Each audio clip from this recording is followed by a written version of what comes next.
I never thought I'd be telling this story. Well, looking back now, I wonder how I missed all the signs. But I guess when you're living in what you think is a perfect marriage, you see what you want to see.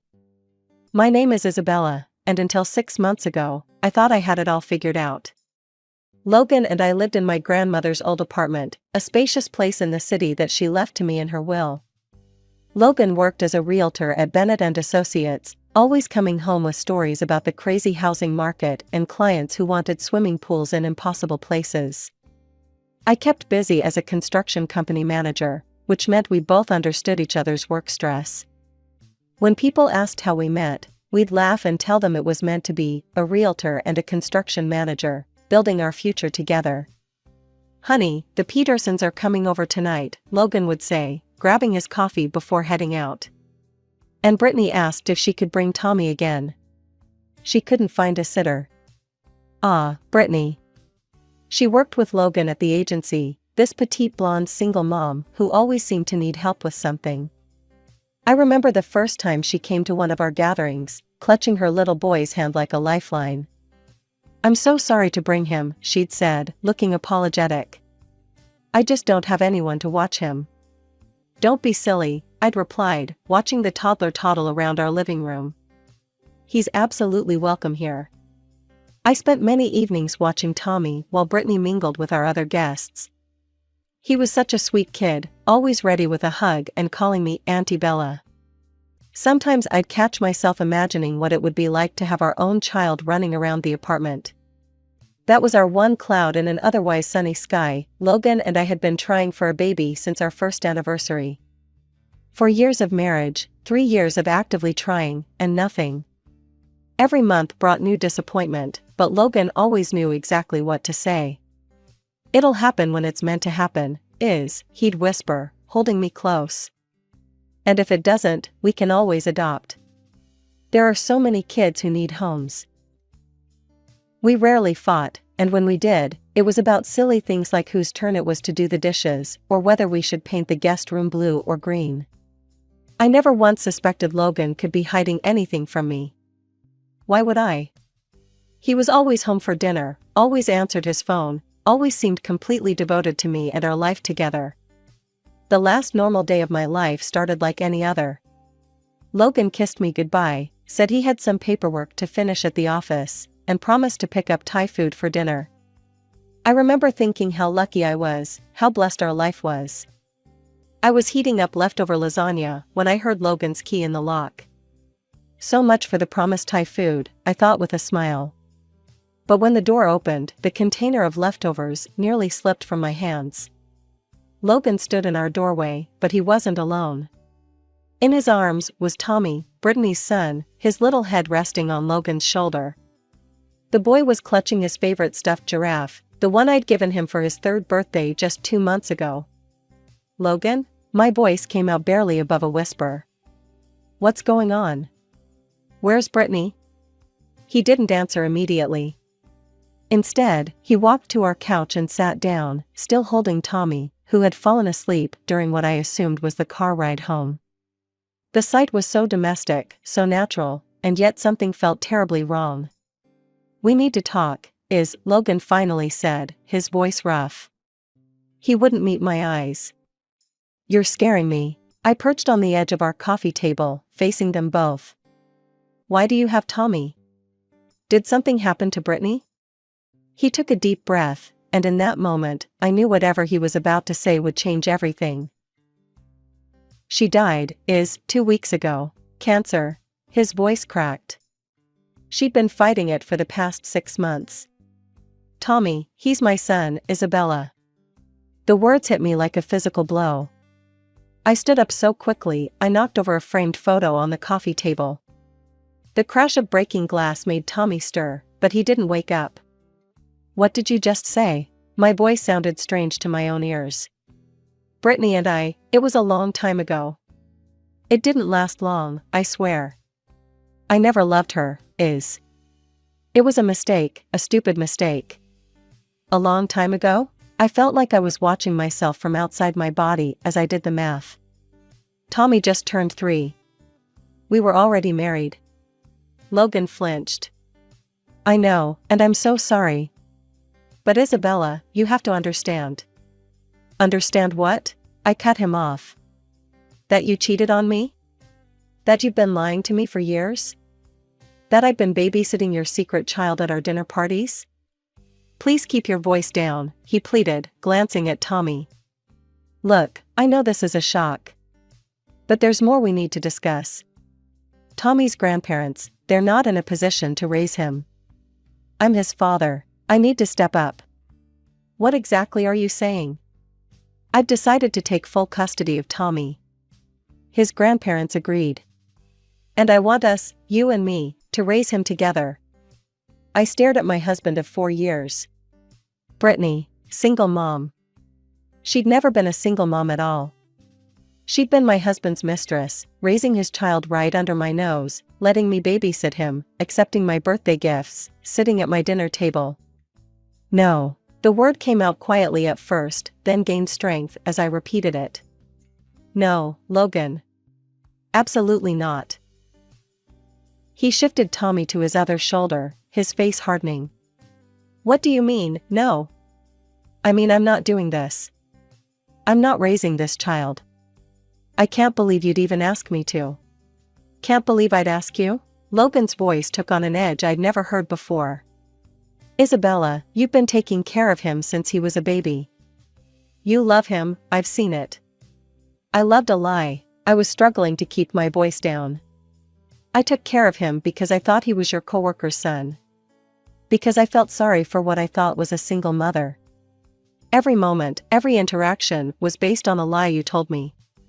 Tommy stirred in Logan's arms, and he stood up, starting to pace. Look, I know you're upset about how you found out. But think about this rationally. We've been trying to have a baby for years with no success.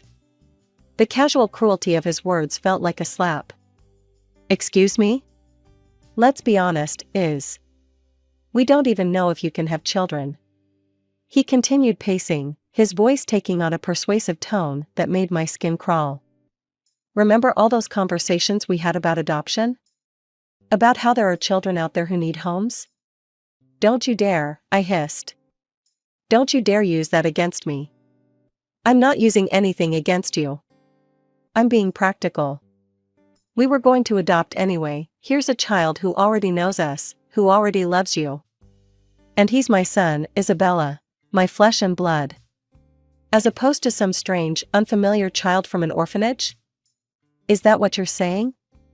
Well, yes. Logan stopped pacing, his frustration evident. Wouldn't this be better? A child we already know? Think about it, this is the perfect solution for our family. I let out a laugh that sounded more like a sob. Our family? Our family was built on lies, Logan. Every moment of the last 4 years has been a lie. That's not true. I love you, Isabella. I've always loved you. Just not enough to be faithful. Not enough to be honest.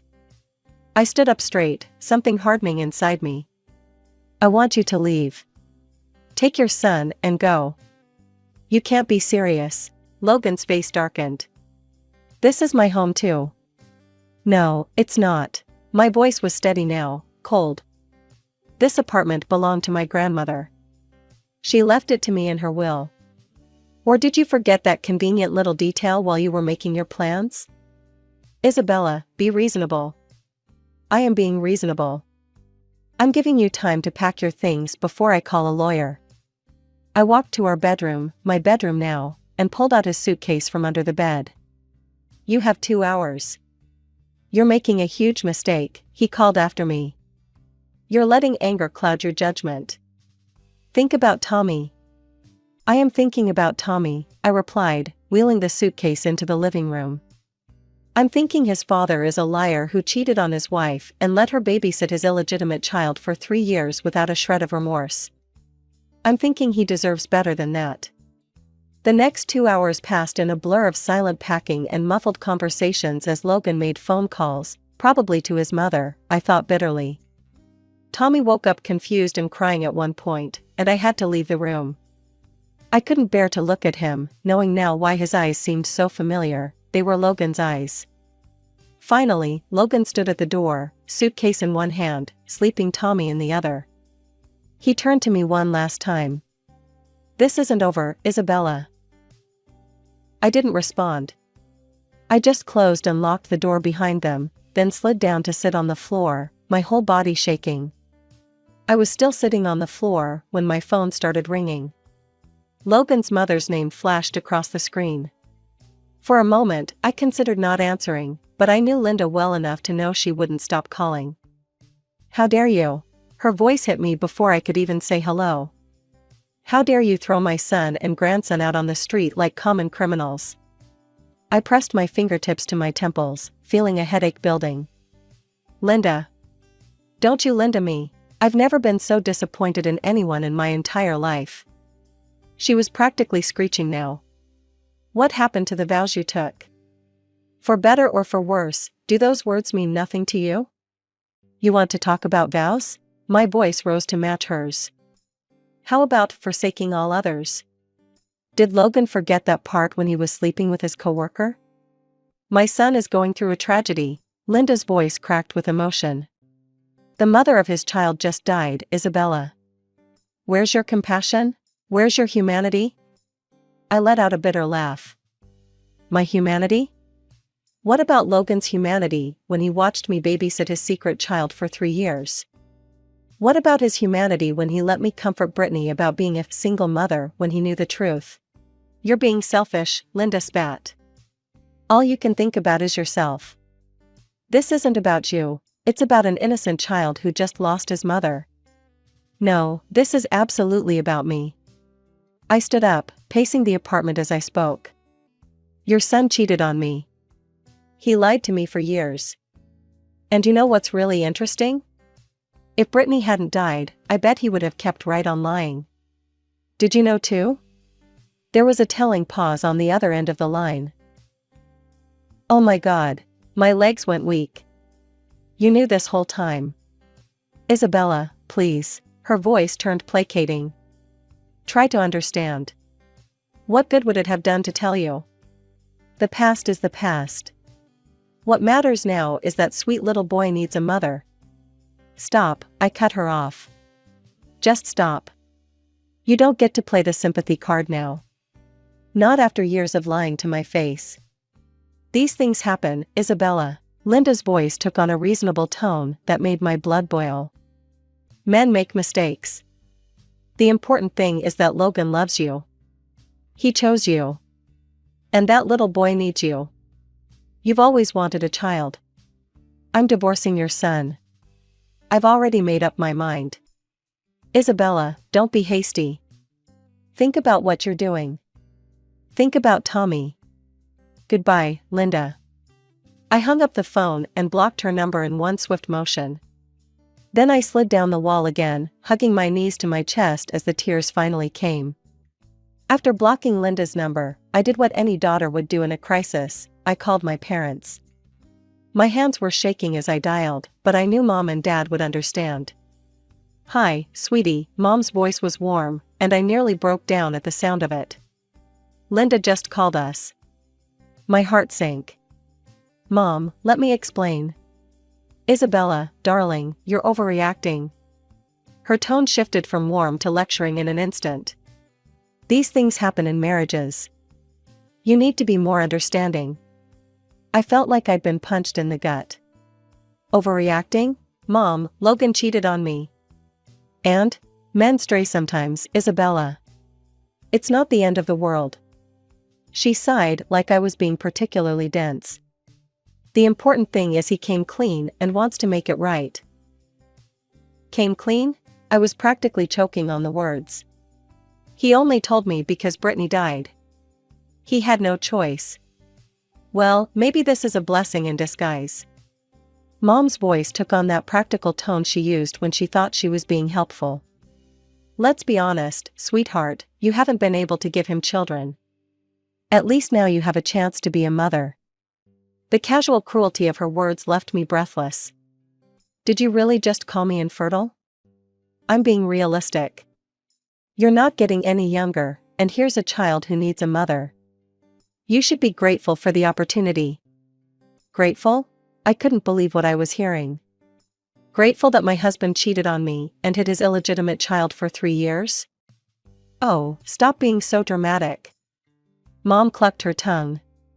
Almost every husband cheats at some point. You don't throw away a marriage over it. Think about that poor little boy, he just lost his mother. I can't believe this. I ran a hand through my hair, tugging at the roots in frustration. My own mother is telling me to just accept that my husband cheated on me? I'm telling you to be practical. If you divorce Logan over this, I'll take this apartment away from you. Let Logan and the baby have their. That apartment was left to me by Grandma. I cut her off, my voice ice cold. You have no say in what happens to it. Isabella Marie Thompson, don't you dare take that tone with me. I am your mother. And this is my life, my marriage, my home. I took a deep breath. And my decision. I'm divorcing Logan. If you do this, don't expect any support from us, Mom snapped. Your father and all our relatives are on Logan's side. We raised you better than to abandon a child in need. No, you raised me to have self-respect. Or at least I thought you did. I felt eerily calm now. Goodbye, Mom. I ended the call and immediately blocked her number too. Then I went through my contacts and blocked my father, my sister, my aunts and uncles, anyone who might try to pressure me into changing my mind. 3 days later, I made the mistake of checking Facebook. Logan's post was the first thing I saw. Never thought I'd be writing this, but my wife of 4 years just threw me and my 3-year-old son out onto the street.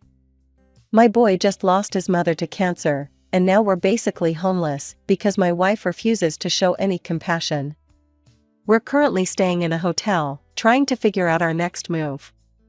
I guess you never really know someone until tragedy strikes. The comments were exactly what you'd expect. How could she be so heartless? That poor little boy. What kind of woman throws out a child who just lost his mother? I slammed my laptop shut, but not before seeing that he'd tagged mutual friends and family members. My phone started buzzing with text messages almost immediately. The notifications kept coming, splitting pretty evenly between support and condemnation. I ignored them all, too busy remembering something I'd almost forgotten. The prenup. Logan and I had signed it 4 years ago, laughing the whole time. My grandmother had insisted she wouldn't leave me the apartment unless I protected it legally. We'd added all sorts of ridiculous clauses just for fun, treating it like a game. Except one clause wasn't funny anymore. I dug through my filing cabinet until I found it. There it was, in black and white. In the event of proven infidelity, the cheating spouse agrees to pay damages of $100,000 to the wronged party. We'd joked about it at the time. Better not catch you cheating, I'd teased Logan. As if I'd ever, he'd replied, signing with a flourish. I took photos of the prenup and texted them to Logan, along with screenshots of his Facebook post where he'd admitted Tommy was his son. His response came within minutes, "You can't be serious." "Dead serious," I typed back. "You admitted to the affair publicly. Tommy's birth certificate will prove the timing. The prenup is legally binding." My phone rang almost immediately, Linda again, calling from a different number. "You money-grubbing snake," she shrieked as soon as I answered. "How dare you try to extort my son? He's a single father now." "No, he's a cheater who got caught," I replied calmly. "And everything I'm doing is perfectly legal. Your son signed the agreement." "It was a joke." "You know it was a joke." "The notary who witnessed it didn't think it was a joke. Neither did the lawyer who drew it up." I examined my nails, feeling strangely detached. Maybe Logan should have thought about consequences before he cheated. "You heartless, mercenary bitch," Linda spat. "Is this what it's all about? Money?" "No, Linda. It's about justice. But the money's a nice bonus." I hung up and blocked her new number, then called my lawyer. A week into the separation, I couldn't shake the feeling that I was missing something. Everyone kept talking about poor Logan, struggling to raise Tommy alone, but something didn't add up. I needed to hear from the one group of people who might actually know the truth, Brittany's parents.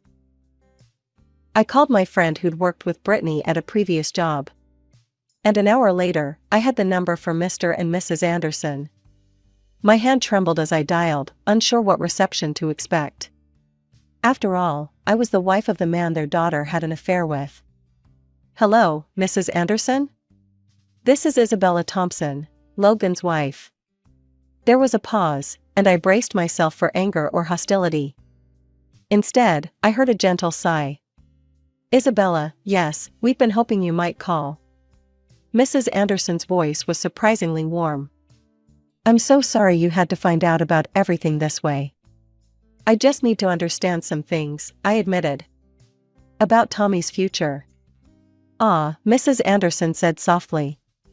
"You're wondering about the arrangements." "We would have taken Tommy ourselves," Mr. Anderson added, "but Brittany was very specific in her will. She left everything, her savings, her house, her life insurance, to Tommy, with Logan as his guardian. She wanted to make sure they'd be taken care of." I felt like I'd been doused with cold water. "Everything?" "Yes, dear. The house alone is worth close to $500,000. Plus her savings and the insurance payout. Logan and Tommy will be very comfortable." The pieces clicked into place with sickening clarity.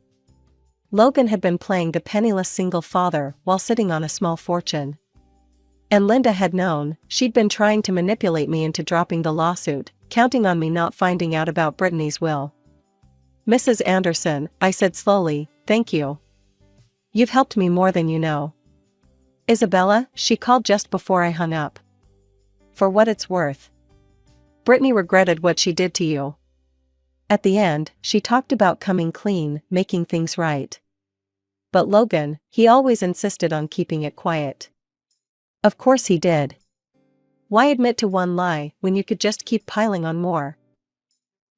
I ended the call and sat in my quiet apartment, feeling more certain than ever about my decision to divorce Logan. He hadn't changed at all. He was still the same calculating liar he'd always been, using Tommy to manipulate everyone's sympathies while hiding Brittany's inheritance. Well, let him keep his secrets and his money. I just wanted out. The court date arrived on a crisp autumn morning. I sat with my lawyer on one side of the courtroom, while Logan and his attorney took the other. He'd shaved and worn his best suit, clearly going for the sympathetic single father image. "Your Honor," Logan's lawyer began, "my client is a recently widowed father, struggling to provide for his 3-year-old son. This vindictive lawsuit from his estranged wife threatens to destroy what little stability he's managed to create." I watched Logan hang his head, playing his part perfectly. But this time, we were ready. "If I may, Your Honor," my lawyer interrupted, standing with a stack of documents. "We have evidence that Mr. Thompson's claims of financial hardship are significantly misrepresented." The next hour was like watching a house of cards collapse. My lawyer methodically presented the documentation from Brittany's parents, the will, the property deed, the life insurance policy, all of it. With each revelation, Logan's face grew paler. "So, Mr. Thompson," the judge peered over her glasses, "you inherited a house worth $480,000, savings of $175,000, and a life insurance payout of $250,000, yet you've been claiming financial hardship?" Logan squirmed in his seat. "Your Honor, those funds are for my son's future." "Your son's future seems well provided for," the judge cut him off. "What concerns me is the pattern of deception evident in this case." The ruling came swiftly. The prenuptial agreement was upheld, and Logan was ordered to pay the $100,000 infidelity clause. The judge also had choice words about his attempts to mislead the court about his financial situation. As we left the courthouse, my phone buzzed with a text from my mother. "I hope you're happy with yourself. You've destroyed your family over pride." I deleted the message without responding. My parents hadn't spoken to me directly since I filed for divorce, communicating only through disappointed texts and third-party messages about how cruel and unforgiving I was being. They'd chosen their side, and apparently, honesty wasn't on it. That was 6 months ago. Life has settled into a new normal now. The apartment feels bigger, quieter, but also cleaner somehow, like finally airing out a room that had been closed up too long. Sarah, my mutual friend with Logan, keeps me updated about Logan and Tommy, even though I've never asked. They're living in Brittany's house now. Tommy's started preschool. Logan's dating again. Sometimes, late at night, I think about Tommy and feel a pang of something. Not regret exactly, but sadness for what could have been in a different world, one where trust wasn't broken and lies weren't told. But then I remember all the deception, all the manipulation, and I know I made the right choice. I got a card from Linda last week, some long-winded plea about forgiveness and family and moving forward. I added it to the growing pile of unopened mail from various family members who suddenly want to bridge the gap. They all talk about forgiveness like it's a simple choice, like trust isn't as fragile as glass and twice as sharp when it breaks. The money from the lawsuit sits untouched in a separate account. I'm alone now, yes. But I'm free. Free from lies, free from manipulation, free from the suffocating weight of other people's expectations. And in that freedom, I'm finally starting to breathe again. Some people call it cruel, walking away from a child who'd lost his mother.